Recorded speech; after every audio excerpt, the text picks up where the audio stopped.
coordinate was received from the ISR platform, and that was what was passed to the pilots. And even just to say that, even by logic, the following day an attack came to that location. And then in the number that they came, that gives you an indication that something actually was cited. But an error of having to say this is the coordinate is where, in my view, has happened. Of course, it's been established as such. So, but other details, as we make progress, you'll be told. Now, Gwamna, you say how many confirmed number? Well, the process is on. We've not finished the profiling. We've not finished the investigation, so I cannot give you. But of course, among them, of course, we've gotten some Boko Haram terrorists amongst them. I just thought that. How long the Shika with? That's an interesting question. How long? How do I know how long they've been? We don't have that kind of equipment in our inventory, so it didn't come from us. But we believe that that they have used it for a while now, and but we've taken it. We've taken it. It's now custody. I think that's a huge minus from not just that. But the other gun trucks that are mounted with anti-aircraft guns is a huge minus to them, which for us is a huge gain. It's more or less, I would call it a harvest of gains of yesterday's operation. So I don't know how long. If I knew, of course, I would have told you. Sadiq, I think I've also, by implication, answered the issue of Iran. Compensation. I know that the government will not just close eye. Even the support that is being given to IDPs is all part and parcel of the engagement. But that, of course, I believe that some form of arrangement will be there to assuage the pains of the families of those who lost their lives. So better let's wait and see. I cannot, at this stage, begin to tell you or to make a commitment on behalf of the military. I'm only the commander of Operation Lafia Dole. I do not think I have the means to begin to pay compensation.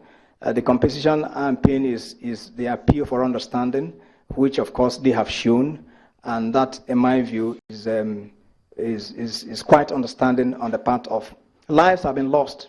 Soldiers have died, officers have died, civilians have died, Boko Haram have killed, and it's just a pain, unfortunately, a sacrifice that almost all of us have had to pay at some stage, which is unfortunate, and that's why we believe and we encourage everyone to join in this train that is already in motion, that this madness must come to an end. Let us return to our normal lives, that we do not have to have unwarranted risk and danger coming across us, across the theater, especially in Borno State, where we consider to be the epicenter of this madness. Benga, the motorbike battalion. The motorcycles are there. The motorcycle battalion is still is still functioning. And in fact, that they also engage in these escort duties. But what you must understand, and I think that one day I should be able to organize a tour of reporters for us to take a ride. And I think some of you, I recall, Memuna, you were there. Where are you? You were there. You saw what I mean. It's messy. Messy. Why? Because everyone wants to travel. Just like you have the geographic space of Nigeria, that everybody thinks that security agencies should go and man every inch of it. It's not possible. The same for these escorts. You cannot be escorting 100 vehicles, 150 vehicles, and you think that after every 2 vehicles you have a military man. It's not possible. So these are things that they've taken advantage of. Looking at the length of the convoy, and also knowing that the roads are bad, they will go just appreciate the route, and then go there to plant themselves where you think that very horrible vehicles that are moving. All the vehicles are not even in the same serviceable condition. As you are moving behind one, you are behind one that may be near dead. You'll be forced to overtake, and then it begins to lag behind. The man that is leading does not know that a vehicle is not following the pace, and then the man behind does not even know. He thinks that since there are vehicles behind, let me be waiting. He does not know that a gap has been created. So these are some of the challenges. But we are working around them, around these challenges to see how we can have them properly addressed. Timothy, assurances on the road. Well, what assurances again, other than the fact that, being a dynamic operation, at each stage, we look at what has happened and what went wrong. What do we do to be able to close up the gap? And that's precisely what we're doing. But I can assure you that the fact that we have operated on this route for a long time, and also the fact that the exploits that we have had, in this past few months, the number of those who may want to post straight on that road have reduced. And what I've also directed, and at some stage I've told you that, look, we're looking for equipment.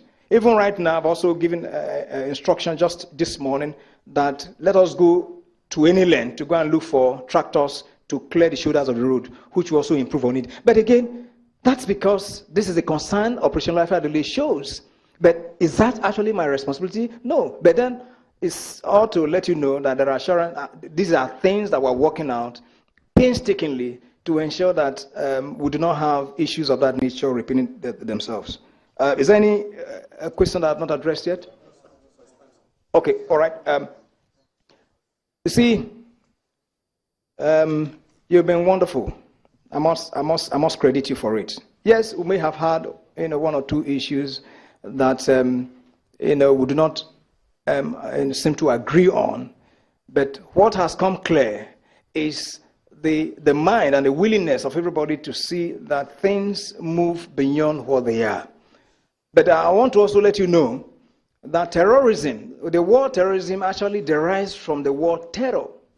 And what is terror? Just you building some level of fear upon the people. So where we are now is confidence building. You must encourage that confidence building.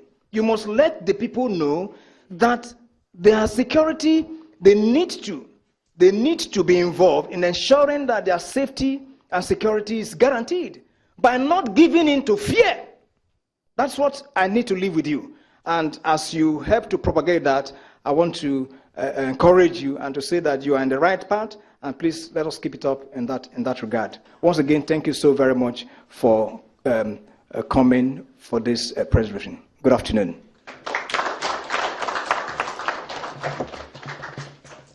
Please, the theater commander.